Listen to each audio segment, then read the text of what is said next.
criança é como um imã. Atrai o nosso olhar. Não cansamos de observar e é quase inevitável a pergunta: com quem da família ela se parece mais? A Sara é parecida com a minha mãe, né? A Ana é a cara da mãe, não é verdade? E o Ageu mais ou menos o pai, não é? A personalidade, o temperamento é bem parecido com o pai. Mas fisicamente eu acho que é mais comigo mesmo. Eu acho que tem um pouquinho dos dois. Assim, acho que daqui pra cima é o pai, daqui pra baixo é a mãe. Parece muito meu sogro. O formato do rosto quadrado, assim, é muito parecido.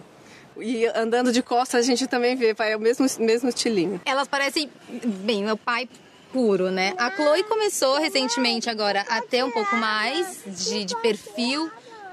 Começou a virar um pouco mais pra mim.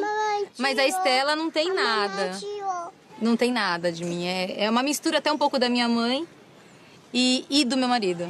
Assim como as feições, a estatura e até mesmo alguns comportamentos que herdamos dos nossos pais, certas doenças também podem ser transmitidas pela herança genética. Hoje já é possível evitar que essas doenças se manifestem e uma das formas é o aconselhamento genético. As semelhanças entre parentes não é exclusividade de nós, humanos. Acontece com todos os seres vivos, de um simples micro-organismo ao rei dos animais, incluindo as plantas. Frutos e filhotes recebem informações genéticas que herdam dos progenitores. O que garante isso é a hereditariedade, um conjunto de processos biológicos que faz com que cada ser vivo receba e transmita essas informações através da reprodução. Como atuam os mecanismos de hereditariedade? A grande maioria dos seres vivos possui a informação genética sob a forma de ácido desoxirribonucleico, o famoso DNA. O DNA é uma imensa molécula composta por duas fitas de nucleotídeos torcidas interligadas entre si, formando uma hélice dupla. Cada nucleotídeo tem uma desoxirribose, um grupo de fosfato e uma base nitrogenada, que pode ser a adenina, a timina, a citosina ou a guanina. A relação entre as bases é sempre a mesma. Adenina se liga à timina e citosina se liga à guanina. Todos nós temos um repertório de características que estão, de certo modo, definidas pelo nosso DNA e que são comuns e que nos definem como humanos. Mas a gente sabe que certos grupos continentais ou geográficos compartilham mais semelhança ainda. E mais ainda, indivíduos da mesma família acabam sendo mais similares entre si do que os indivíduos, por exemplo, da mesma cidade ou do que o indivíduo que está morando num outro continente, no nosso planeta. A informação genética é transmitida através dos genes, que são formados por uma sequência específica do DNA responsável por uma determinada característica. Podemos dizer que o gene é a unidade fundamental da hereditariedade. O que é um gene? Um gene é um trecho dessa longa molécula de DNA que constitui cada cromossomo. Consta nesse trecho instruções precisas para produzir uma molécula de RNA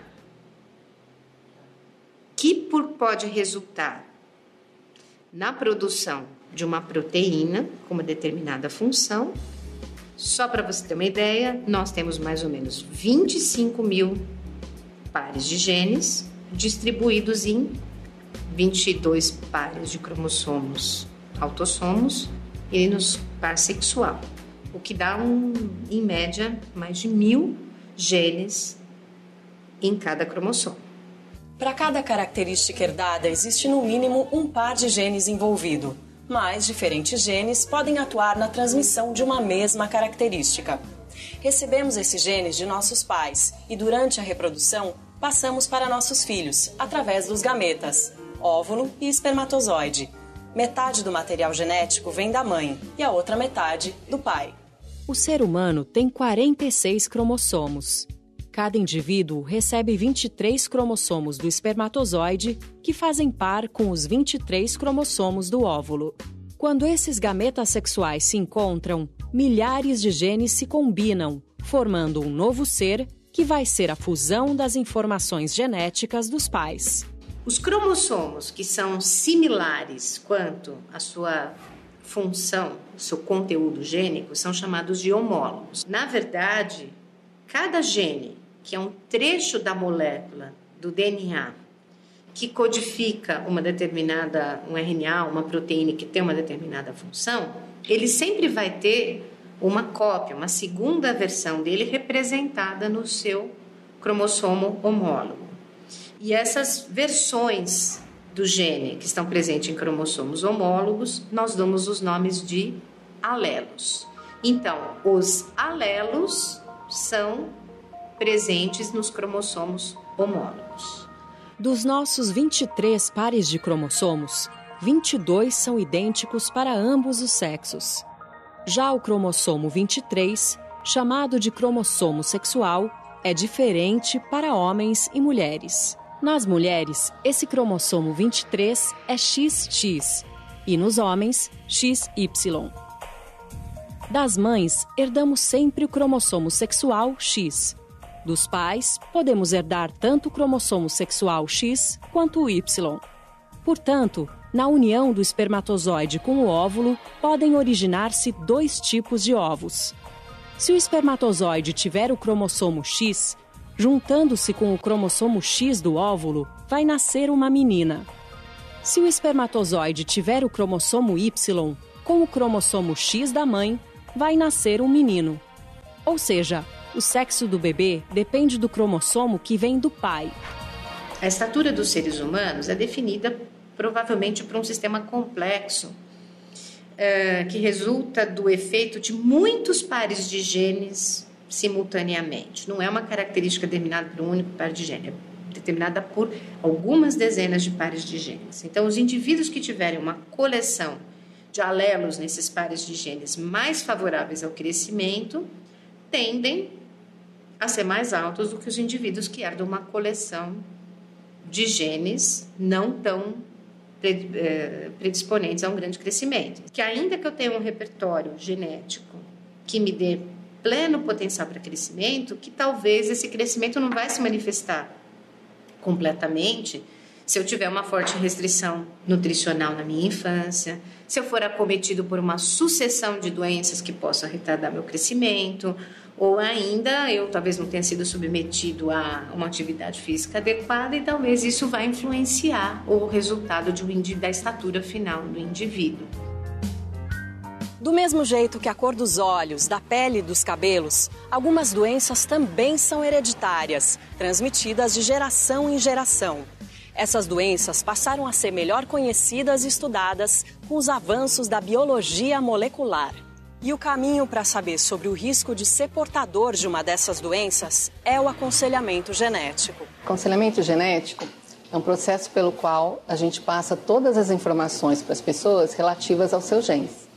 Então a gente explica se tem alguma doença genética, como é essa doença, como ela vai progredir, como pode evitar que essa doença passe para os seus filhos ou qual o risco que isso pode acontecer e algum tipo de prevenção para algumas coisas que podem acontecer no caminhar dessa doença. Para a gente poder oferecer para uma família uma probabilidade, um risco confiável de que vai acontecer uma doença genética, a gente tem que investigar muito bem a história dessa família. Então, o aconselhamento genético ele tem uma primeira etapa, costuma ser uma primeira sessão, onde é levantado o histórico da família e o histórico da saúde dos pacientes e dos indivíduos dessa família. Depois de obter informações sobre a saúde dos pacientes e suas respectivas famílias, os especialistas desenham um heredograma. Heredograma também é conhecido como árvore genealógica de um indivíduo.